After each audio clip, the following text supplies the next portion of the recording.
जात बाड़ो। अरे ई ड्राइवर कहते हैं जितना इंजन गरमाला पावर बढ़त जाला।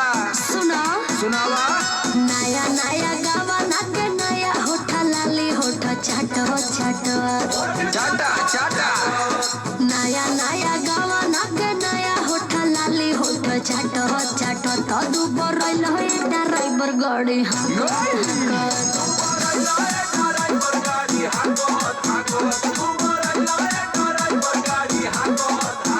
अरे तो तू कहाँ कमाऊ अंगन दलानी चाहे सुती खरी हनी रानी लपक अंगन दलानी चाहे सुती खरी हनी रानी लपक मजा ले लुए पत्थर कोकोरा चपक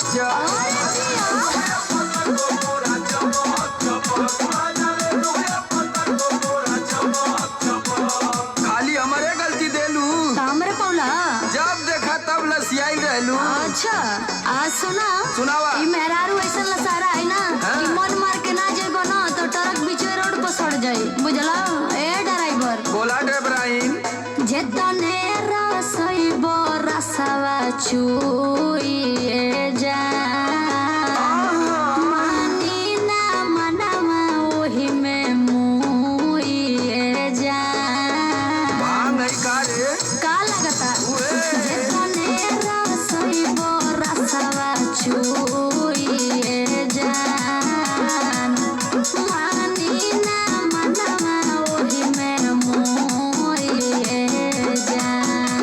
अरे धस गइल नखबा की होत ना बसाख गाल काटत काटत काटा काटा। धस गइल नखबा की होत ना बसाख गाल काटत काटत तो दुबर रइल होए ड्राइवर गाड़ी हाकत हाकत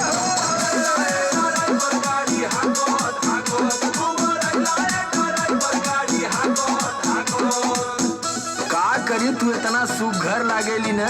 अच्छा तो के केतनो प्यार करी मनवे न भरेला।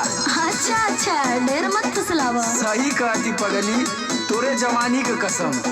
असुन का मनवा तो करे वही घरी कूट देई धान आयो दादा रोटिया बेलत जब अखिया मारे लुए जान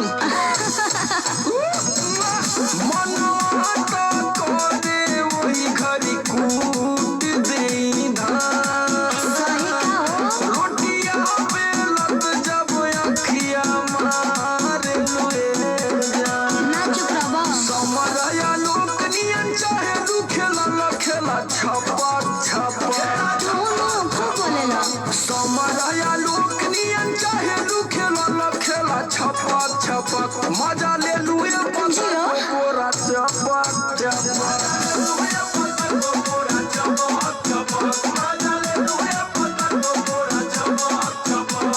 शादी कैले ही तो मजा ना ले।